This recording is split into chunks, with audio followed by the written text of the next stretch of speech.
Hello ನಮಸ್ಕಾರ.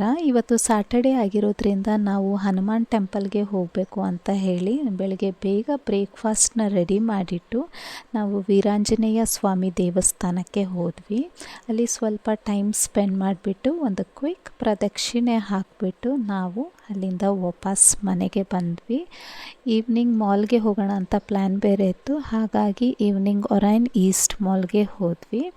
ಅಲ್ಲಿ ಸ್ವಲ್ಪ ಟೈಮ್ ಸ್ಪೆಂಡ್ ಮಾಡಿಬಿಟ್ಟು ನನ್ನ ಮಗಳಿಗೆ ಈವ್ನಿಂಗ್ ಏನೂ ಸ್ನ್ಯಾಕ್ಸ್ ಕೊಟ್ಟಿರಲಿಲ್ಲ, ಹಾಗಾಗಿ ಅವಳಿಗೆ ಹಸಿವಾಗಿರೋದ್ರಿಂದ ಫುಡ್ ಕೋರ್ಟ್ಗೆ ಹೋಗ್ಬಿಟ್ಟು ಸಬ್ವೇಯಲ್ಲಿ ವೆಜಿಟೇಬಲ್ಸ್ನ ಪ್ಯಾಕ್ ಮಾಡಿಕೊಂಡು ವಾಪಸ್ ಬರಬೇಕಾದ್ರೆ ರಾಜಧಾನಿ ಸ್ಟ್ರೀಟ್ ಪ್ಲೇಸ್ ಅಂತ ನೋಡಿದ್ವಿ. ಹಾಗಾಗಿ ಅಲ್ಲಿ ಪಾನಿಪುರಿಯನ್ನು ಟೇಸ್ಟ್ ಮಾಡೋಣ ಅಂತ ಹೇಳಿಬಿಟ್ಟು ಪಾನಿಪುರಿ ಟೇಸ್ಟ್ ಮಾಡಿಕೊಂಡು ಕಮ್ಮನಹಳ್ಳಿ ಕಡೆ ಯಾವುದೋ ಕಿಡ್ಸ್ ಕ್ಲಾತ್ ಸ್ಟೋರ್ ತುಂಬ ಚೆನ್ನಾಗಿದೆ ಅಂತ ಕೇಳ್ಪಟ್ಟೆ, ಹಾಗಾಗಿ ಹುಡ್ಕೊಂಡು ಹೊರಟ್ವಿ. ಅಲ್ಲಿ ಟಾಯ್ ಸ್ಟೋರ್ ಕೂಡ ನೋಡಿದ್ವಿ. ವಾಪಸ್ ಬರ್ತಾ ಹೋಗೋಣ ಅಂತ ಹೇಳಿಬಿಟ್ಟು ಈಗ ಕ್ಲಾತ್ ಸೆಂಟರ್ಗೆ ಹೋದ್ವಿ.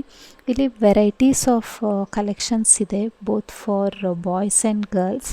ಹಾಗೆ ಪ್ರೈಸಸ್ ಕೂಡ ತುಂಬ ರೀಸನೇಬಲ್ ಆಗೇ ಇತ್ತು.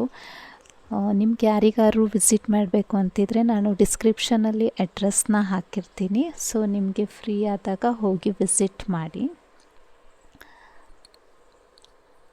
ಹಾಗೆ ಇಲ್ಲಿ ಶಾಪಿಂಗ್ನ ಮುಗಿಸ್ಕೊಂಡು ನಾನು ಹೇಳಿದ್ದೆ ಅಲ್ಲ ಟಾಯ್ ಸ್ಟೋರ್ ಅಂತ, ಸೊ ಇಲ್ಲಿಂದ ನಾವು ಡೈರೆಕ್ಟಾಗಿ ವಾಪಸ್ ಹೋಗ್ಬೇಕಾದ್ರೆ ಟಾಯ್ ಸ್ಟೋರ್ಗೆ ವಿಸಿಟ್ ಮಾಡಿದ್ವಿ. ಅಲ್ಲಿ ಯಾವುದೇ ಥರ ನೇಮ್ ಇರಲಿಲ್ಲ ಈ ಶಾಪ್ಗೆ, ನನಗೆ ಕೇಳೋಕ್ಕೆ ಕೂಡ ಮರ್ತೋಯ್ತು.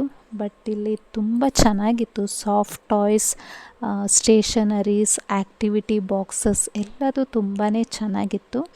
ಹಾಗೆ ಅವ್ರದ್ದು 50% ಆಫರ್ಸ್ ಕೂಡ ನಡೀತಾ ಇತ್ತು.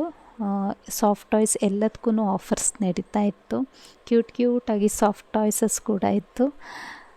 ಹಾಗೆ ಇಲ್ಲಿ ಶಾಪಿಂಗ್ನ ಮುಗಿಸ್ಕೊಂಡು ನಾವು ವಾಪಸ್ ಮನೆಗೆ ಹೋಗೋಣ ಅಂತ ಹೇಳಿ ಮನೆಗೆ ಹೊರಟ್ವಿ. ಸೊ ಇದು ನನ್ನ ಇವತ್ತಿನ ಸ್ಟೋರಿ ಆಗಿತ್ತು. ನೆಕ್ಸ್ಟ್ ಸ್ಟೋರಿ ಬರುತ್ತೆ. ಅಲ್ಲಿ ತನಕ ಎಲ್ಲರೂ ಬಾಯ್, ಟೇಕ್ ಕೇರ್.